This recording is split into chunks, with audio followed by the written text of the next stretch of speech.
Before first use, check the accessories. Some models may be equipped with double-layer filters. Please refer to the actual product for details. Fill the water tank below the max mark. After powering on, press the coffee button to enter the preheating mode. The indicator light turns to orange. The coffee indicator flashes. When the coffee indicator stops flashing, the preheating is completed. Execute the double cup procedure to discharge the hot water, rinsing the inside coffee pipeline.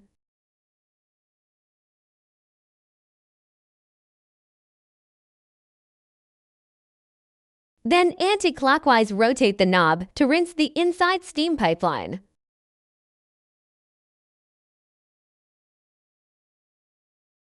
Reset the knob. The internal pre-cleaning is completed.